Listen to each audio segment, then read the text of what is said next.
Okay guys, सो इस video में हम कंट्रीब्यूशन ऑफ संत रविदास का बात करेंगे। ठीक है। सो इन्होंने क्या कंट्रीब्यूट किया है हमारे एथिक्स को लेकर के, मोरल फिलॉसफी को लेकर के। ठीक है। सो संत रविदास जो एक बहुत ही जाने माने कवि हैं हमारे एंसेंट हिस्ट्री के। ओके। सो इस वीडियो को स्टार्ट करने से पहले मैं प्लीज़ आपसे रिक्वेस्ट करती हूँ, इस वीडियो को likes and subscribe please please please कर दीजिएगा। ओके। सो ठीक है, स्टार्ट करते हैं। यहाँ पे इंट्रोडक्शन में इनको क्या कह सकते हैं कि इंट्रोडक्शन में हम लोग बोल सकते हैं कि ठीक है, इंट्रोडक्शन में क्या है कि संत रविदास जो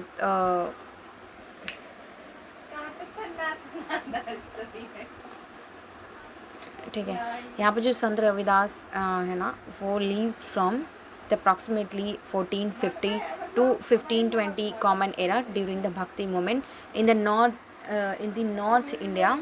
ठीक है, during the Bhakti movement in the north India and advocate किया था for social justice and equality के लिए।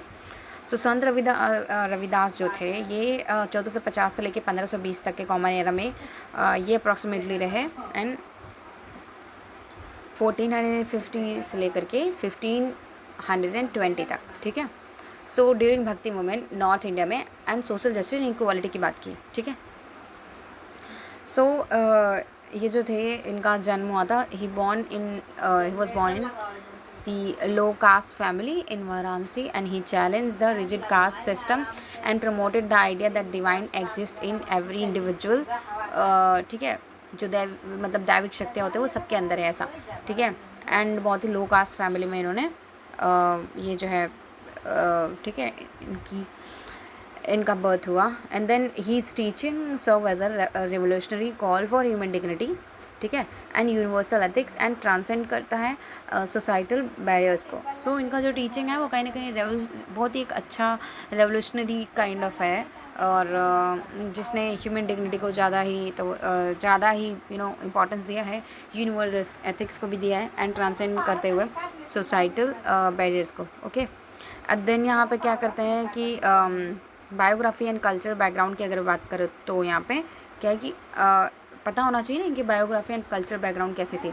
सो संत रविदास ठीक है, संत रविदास क्या है कि early life and spiritual development के बारे में देखेंगे and patronage and community engagement के बारे में देखेंगे। Okay. So Ravidas was born to Matidas and Subhati. ठीक है। सो मतीदास एंड सुभाती को जो थे इनके पेरेंट्स थे। ठीक है। And who named him as a prayer for his upliftment, who named him as a prayer for his upliftment, reflecting his humble beginnings. ठीक है। and he worked as a leather worker engaging with the marginalized communities and developing a deep spiritual devotion from an early age. His association with the Nirguna Bhakti movement, particularly with the figures like Ramananda, influenced his spiritual journey while maintaining his unique voice। ठीक है। And despite फिर इसके बाद क्या है कि मैंने बताया कि पैटर्नेज एंड कम्युनिटी इंगेजमेंट कितना था इनको। ठीक है। तो ये चीज़ को हम देखते हैं कि despite facing opposition from the orthodox authorities, Ravidas ji ने गेन किया था support from the progressive rulers and Sufi circles से, which help them him spread his teachings. ठीक है। और इनके जितने भी हिम्स थे, मतलब जितने भी इनके चंद थे, दोहे थे, ओके ना, वर included in the Guru Granth Sahib, Guru Granth Sahib में इंक्लूड किए हुए एंड शो केस करता है कि that his influence across the different religious communities. ठीक है। एंड देन क्योंकि गुरु ग्रंथ साहिब क्या है ये पंजाबियों का है ना। ठीक है। So in his later years he focused on community gatherings. If you find anything something that I said wrong, so you can tell me in the comment, it's okay, no it's okay. So in his later years, he focused on community gatherings and kitchens and emphasizing the practical upliftment alongside the spiritual awakening। ठीक है।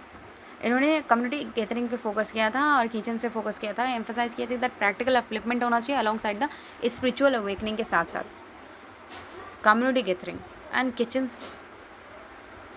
Kitchens पे क्यों focus किए थे, मतलब उनको शौक था क्या खाना बनाने का। कोई नहीं, अब है तो है, मे बी गरीब लोगों का पेट भरने के लिए इन्होंने इस चीज़ पे फोकस किया होगा। देन क्या है कि की इन्फ्लुएंसेस एंड रविदास का की इन्फ्लुएंसेस क्या हैं ऑन द रविदास जी के थॉट पर, किस चीज़ का पढ़ा।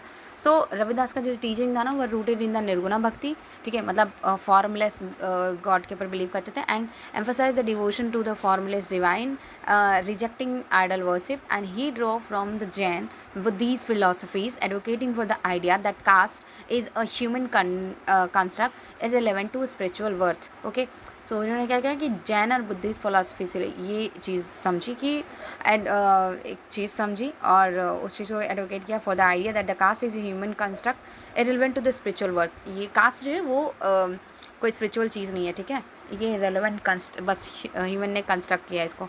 देन ही इज टीचिंग्स, ठीक है, एक सेकेंड,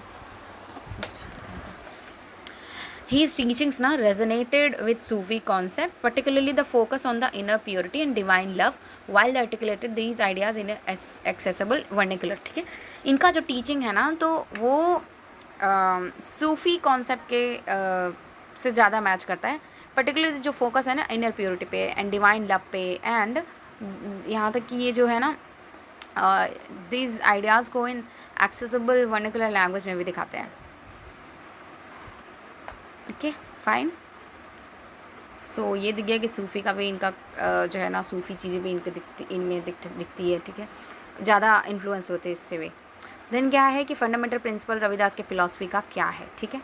सो फंडामेंटल जो प्रिंसिपल है, ठीक है, रविदास जी के फ़िलासफ़ी का, सो वो देखते हैं कि इसमें क्या है कि oneness of the divine and oneness of the humanity, okay, and dignity of the labour के बारे में देखते हैं कि and then inner devotion over rituals over the outer rituals, social service and sharing, and then universal compassion के बारे में देखते हैं, राइट। सो यहाँ पे क्या है कि oneness of the divine and oneness of the humanity को ये इनका जो मेन प्रिंसिपल है। यहाँ पे क्या बोलते हैं कि रविदास ने एम्फेसाइज किया था that the true worth is not determined by the caste but wisdom and inner qualities, ठीक है, and this teaching dismantles the discrimination based on the birth and promotes equality rooted in a shared cosmic origin, ठीक है। सो ये जो रविदास जी थे इन्होंने किस चीज़ को एम्फेसाइज किया था, ट्रू वर्थ पे। इन्होंने कहा कि द ट्रू वर्थ ये नहीं है कि कास्ट से नहीं डिटरमाइन होता है, बल्कि विजडम से, बुद्धि से, इनर क्वालिटी से डिटरमाइन होता है। और इनकी जो टीचिंग थी ना वो कहीं ना कहीं डिस्क्रिमिनेशन को तोड़ देने की थी, हटा देने की थी, ठीक है, इसको रिमूव करने की थी। एंड जो चीज़ मतलब डिस्क्रिमिनेशन जो है base on the birth caste promote करता है ना इक्वालिटी, सो इनका ये था कि इक्वालिटी को प्रमोट करे और इस डिस्क्रिमिनेशन को हटाए जो बेस्ड ऑन द बर्थ है, कास्ट है, एक्सेट्रा, ठीक है। So that is rule, so equality लाना था इनका, ओके। एंड देन फिर क्या था कि यहाँ पे द नेक्स्ट प्रिंसिपल है दैट की डिग्निटी ऑफ द लेबर की डिग्निटी को बारे में ये बहुत ज़्यादा सोचते थे, मतलब कि he transform the perception of a leather work into a symbol of honest toil, equating it with the worship rather than the same, okay, because इन्होंने भी काम किया था ना इसलिए। So he transform the perception of leather work का जो काम होता था उस चीज़ के परसेप्शन को ही ट्रांसफॉर्म कर दिया into a symbol of honest toil, ठीक है, एंड उस चीज़ को इक्वेट किया किसके वर्शिप से रादर देन द सेम, ठीक है, मतलब शर्म नहीं लगना चाहिए बल्कि भगवान से रिलीजियस थिंग से जोड़ दिया इस चीज़ को। अब टॉयल क्या होता है एक बार देख लेते हैं, ठीक है, टॉयल क्या होता है, wait,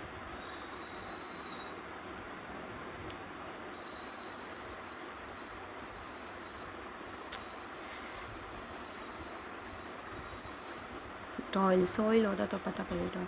toil means the hard continuous and tiring work, specially the physical work, ठीक है। सो इसका मतलब क्या होता है कि बहुत ही hard and continuous tiring work आप जब करते हैं तो उसी चीज़ को बोलते हैं स्पेशली द फिजिकल वर्क, ठीक है, उसको बोलते हैं toil, okay fine. Then and so ये क्या होता है कि this principle worship rather than, okay fine good, then this principle aligns with the modern views on the respect for all forms of dignity, dignified work and the right to livelihood, okay good nice point, मतलब काम को एक अच्छा तरीके से you know worship से जोड़ देना, गुड।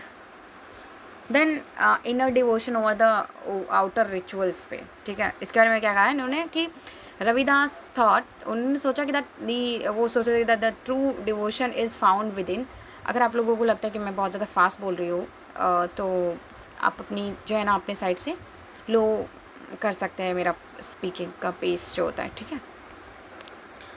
सो यहाँ पे क्या है, रविदास ने सोचा that the true devotion is found with in and rendering external rituals unnecessary for spiritual fulfilment.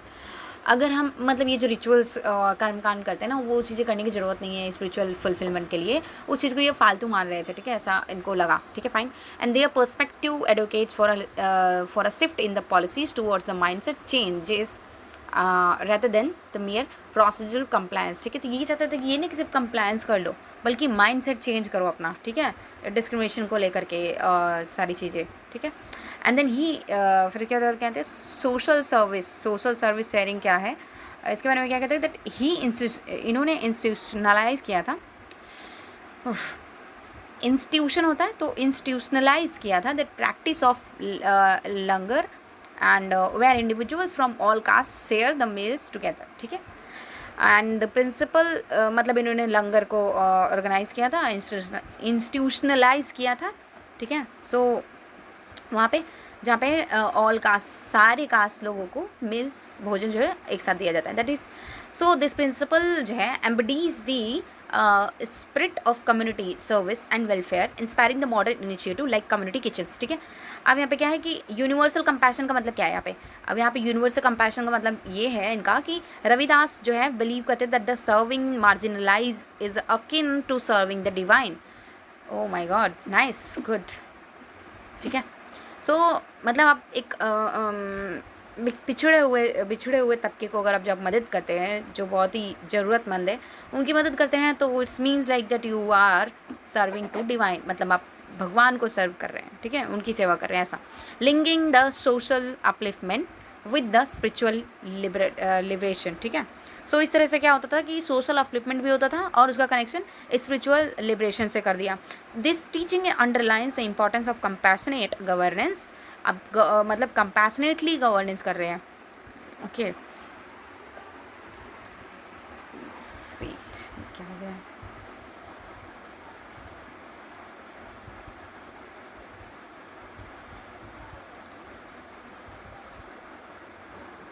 क्या है ना, बोलते पानी पड़, ओके कोई बात नहीं। देन फिर क्या है कि teaching underlines the importance of the compassionate governance and especially in areas like health and education, okay. Then next क्या है कि सही है, मतलब ये बात जो इन्होंने कहा कि ये जो टीचिंग है ये इम्पॉर्टेंस ऑफ कंपैशनेट गवर्नेंस, मतलब गवर्नेंस में इंसान कितना खुद को कंपैशनेटली इन्वॉल्व कर रहा है, वो चीज़ दिखा रहा है, ठीक है। सो अच्छी बात है। देन नेक्स्ट ऑन देखते हैं कि नेक्स्ट ऑन क्या है कि ओके, की फिलोसफिकल कॉन्सेप्ट इनके क्या है, ठीक है, की फिलोसफिकल कॉन्सेप्ट इनके क्या है, तो वो देख लेते हैं। दैट दीज इनके मूल तत्व, ठीक है, की फिलोसफिकल कॉन्सेप्ट इनके क्या थे, central idea in the Ravidas teachings में क्या है, तो मूल तत्व जो है प्राइमल एलिमेंट क्या है, that is and then Gurmat versus Mannat and then anubhav, that is experience. So मूल तत्व में क्या है कि इनका जो है ना, by identifying water as the origin of all Ravidas promote करते हैं दैट एथिकल यूनिवर्सलिज्म डिसॉल्व करते हुए सोसाइटल डिविजन्स को, मतलब इन्होंने वाटर को ओरिजिन ऑफ ऑल माना है, रविदास ने प्रमोट किया है एथिकल यूनिवर्सलिज्म, इसलिए हमें डिस्क्रिमिनेशन नहीं करना चाहिए, डिवीज़न नहीं रहना चाहिए सोसाइटी में, ये कहते हैं। इन्होंने एम्फोसाइज किया है एज लाइक गुरमत वर्सेस मन्नत के देखे तो। सो ये क्या बोलता है, ये पॉइंट जो है हमें क्या एक्सप्लेन करता है, लाइक कि इन्होंने एम्फोसाइज किया है इंपॉर्टेंस ऑफ इनर विजडम होना चाहिए, इनर ज्ञान होना चाहिए, आप ठीक है, अंदर से आपकी आत्मा जो है वो संतुष्ट होनी चाहिए और वो अच्छी चीज़ों को फॉलो करनी चाहिए, ठीक है। Then over ego driven desires paralleling the need for the constitutional morality in the governance, ठीक है, need for the constitutional morality bring करने का ट्राई करते हैं, ठीक है, फाइन, ईगो ड्रिवन डिज़ायर्स नहीं होने चाहिए। एंड देन फिर क्या बोलते हैं कि अनुभव को लेकर के इन्होंने कहा कि द रविदास जो है वैल्यू किए थे direct spiritual experience over strict adherence to scripture mirroring the need for evidence based policy making, ठीक है। रविदास जी ने वैल्यू किया है डायरेक्ट स्पिरिचुअल एक्सपीरियंस का over the strict adherence to scriptures and mirror, कहीं ना कहीं क्या चीज़ दिखाता है दैट कि यहाँ पे नीड है for evidence based policy making की। सो इसीलिए एविडेंस बेस्ड पॉलिसी मेकिंग होना चाहिए, क्योंकि ना एक्सपीरियंस की बात की है ना, इसलिए। सो उस चीज़ को इससे रिलेट कर दिया है कहीं ना कहीं हमें एविडेंस बेस्ड पॉलिसी मेकिंग करनी चाहिए, experience over the strict adherence to scriptures. ये नहीं कि हमें सिर्फ रूल्स को फॉलो करते रहना चाहिए, एक्सपीरियंस लेना चाहिए अच्छे से और फिर एविडेंस बेस्ड पॉलिसी बनाना चाहिए इस तरह से। ओके, देन यहाँ पे ओके फाइन,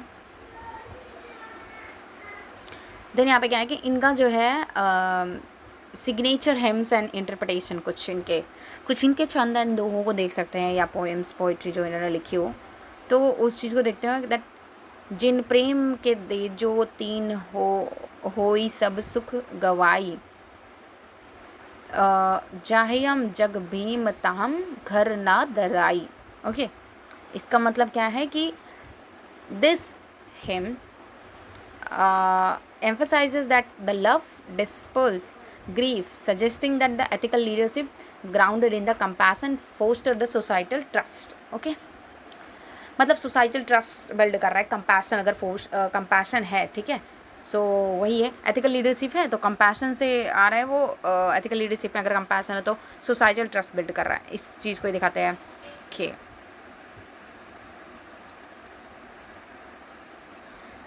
यहाँ पर लव डिस्पर्स द ग्रीफ, मतलब जो लव होता है वो ग्रीफ दुख को हटा देता है। Okay, then the next line is okay, दोहा कह लो या फिर छंद कह लो, ठीक है, जो भी हो, इन्हीं की लिखी हुई है। सो क्या है इसमें, क्या है कि सेम की चीख एंड छदाई दोबारी भागी जाए गाली भी माधुरी नैन रुदाती हाय। मतलब ये चीज़ हाईलाइट करता है कि importance of continuous learning, positioning, openness as an ethical imperative for leaders. ठीक है, हाँ, मतलब कंटिन्यूस एफर्ट करते जा रहे हैं आप, कंटिन्यूस लर्निंग करते जा रहे हैं, कोई कितना भी बुरा है या फिर आपके रिजल्ट कितने भी अच्छे नहीं आ रहे हो, फिर भी आप कंटिन्यूस प्रैक्टिस करते जा रहे हैं, लर्न करते जा रहे हैं, और आप ओपननेस दिखा रहा है आपका, मतलब ये एक एथिकल इम्परेटिव जो होना चाहिए, बहुत ही इंपॉर्टेंट होना चाहिए फॉर लीडर के लिए। ठीक है, कि ओपननेस है, मतलब आप कितनी ओपनली चीज़ों को एक्सेप्ट कर रहे हैं और आगे बढ़ रहे हैं, ऐसा। ठीक है, मतलब अपने में किसी चीज़ को लेके अटके हुए नहीं है। ठीक है, ऐसा। सो वही यहाँ पे। एंड देन नेक्स्ट इज कि घर में जब माता बोली रात रहो नहिन नाए, जी भर देखे भेदन पर भगवत ना हो ही पाए। ओके, सो इसका मतलब क्या है कि this teaching critics hollow rituals that they ignore the plight of the poor and advocating for a people centric approach in a policy making. Okay, so policy making में क्या होता है, people centric approach होना चाहिए। इस चीज़ से इस चीज़ को रिलेट किया है इन्होंने। क्रिटिक दिस टीचिंग जो है ना, critics critic the hollow rituals, जो फालतू के रिचुअल्स करते हैं वो उसे नहीं करना चाहिए, इग्नोर करता है ना, या प्लाइट ऑफ द पुअर्स को दुख को नहीं दिखाता है, उस चीज़ को इग्नोर कर देता है, और सो इसलिए पीपल सेंट्रिक होना चाहिए approach in the policy making, ये कहते हैं। Then the next is the application in the case studies and then answer writing किस तरह से कर सकते हैं। तो केस स्टडी में क्या कर सकते हैं, that a district magistrate could implement community kitchens alongside the slum redevelopment, ensuring the skill training for displaced individuals. Okay, and the theory answer में किस तरह से यूज़ कर सकते हैं, द रविदास टीचिंग हाईलाइट करता है ethical duty of civil servants to treat every citizen as an equal stake holder in governance. ऐसे में किस तरह से इसको यूज़ कर सकते हैं, दैट हीज लाइफ एग्जाम्प्लीफाई करता है a new ethic of universal dignity providing a blueprint for just administration. ठीक है, इससे में इनका यूज़ कर सकते हैं कि इनका जो लाइफ है वो कहीं ना कहीं नया एथिक दिखाता है ऑफ यूनिवर्सल डिग्निटी का। ठीक है, लोगों का सबके पास सबकी रिस्पेक्ट है थोड़ी। ठीक है, and providing the blueprint for just administration. And इनके जो टीचिंग है थियरी वाले आंसर में देखें तो एथिकल ड्यूटी की तरह ज़्यादा शो करता है, and of the civil servant, ताकि ट्रीट करें एवरी सिटीजन को as an equal stake holder in the governance. ठीक है, इक्वल एक समान पर्सन मान करके। देन यहाँ पे क्या है कि addressing the critic of Ravidas teaching. ठीक है, अब अगर यहाँ पे क्रिटिक्स जो है ना रविदास की टीचिंग का कुछ वो अगर कुछ कहते हैं तो देखते हैं कि critics argue that the while Ravidas का जितना भी छंद दोहा पोएम उनका है are powerful, they lack detailed institutional framework for implementation. Institutional framework बहुत ही कम है उनका, ऐसा बोलते हैं, डिटेल इंस्टीट्यूशनल फ्रेमवर्क नहीं है इम्प्लीमेंट करने के लिए। ओके, देन यहाँ पे कहते हैं कि हाउएवर उनके डिसाइपल्स जो है ना स्टैब्लिश किए हैं संगत लंगर्स, जो कि सर्व किया है as an early societal social institutions की तरह, एंड डिमोन्स्ट्रेट भी किया है प्रैक्टिकलिटी ऑफ हीज एथिक्स। ठीक है, तो गुड पॉइंट है ये। एंड देन अब यहाँ पे क्या है कि निमोनिक्स में अगर देखें रविदास का लेकर के चीज़ों को याद करने के लिए, that radical equality, anti cast universalism, value of honest labour, inner purity that is मूल तत्व, dignified service and active compassion, संगत एंड लंगर स्पिरिट। ये चीज़ें याद रखेंगे तो आपको सारी चीज़ें याद आ जाएंगी। ठीक है, आप देखते हैं कि कंक्लूजन में टेकअवेज क्या लिख सकते हैं इनकी लाइफ एंड टीचिंग से।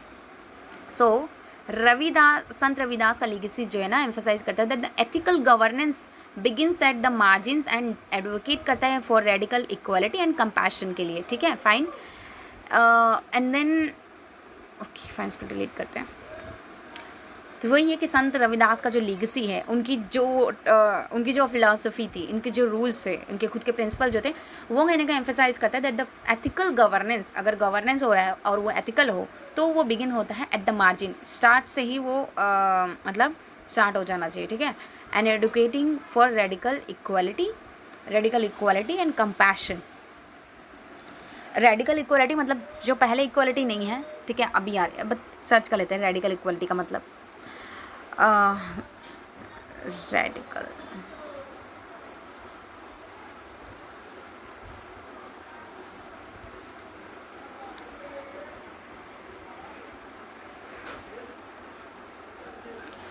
radical equality means that the idea that all human beings are fundamentally equal, reserve equal dignity and respect rights and opportunity regardless of their birth, caste, gender, class, religion or wealth. Okay, सो यहाँ पे radical का मतलब ये नहीं कि ये violent है। ठीक है, fine, it's the fundamental and far reaching. Good, fundamentally equal हैं लोग, हर एक ह्यूमन बीइंग फंडामेंटली इक्वल हैं एंड डिजर्व करते हैं equal dignity, respect and rights and opportunities. ठीक है, no matter the birth, caste, class, gender, religion और वेल्थ। ओके, देन यहाँ पे ठीक है, सेकंड देखते हैं दैट द की प्रिंसिपल जो है ना include rejecting the hierarchies, cultivating the inner purity, honouring the dignity of the work and serving with compassion, building the community institutions. ठीक है, सो यहाँ पे क्या है, हम इनसे key takeaways from the last conclude किस तरह से कर सकते हैं that key principle include rejecting the hierarchies and cultivating inner purities and इनके honouring the dignity of the work. ठीक है, मतलब काम को अच्छी तवज्जो देते हुए ना क्या किए कि सर्व करते हुए with compassion and building the community institution. ये सारी चीज़ें काम करते हुए क्या किया इन्होंने कि कम्युनिटी इंस्टीट्यूशन को बिल्ड किया। ठीक है, एक कम्युनिटी इंस्टीट्यूशन को, एक अच्छी कम्युनिटी इंस्टीट्यूशन को बिल्ड किया, एक ethical and good community institution को बिल्ड किया है। ठीक है, सो ये चीज़ें थी हमने इस वीडियो में इनके बारे में जाना, that is Sant Ravidas. Okay, and yeah guys, please do like and subscribe and share it. Okay, thank you, bye bye.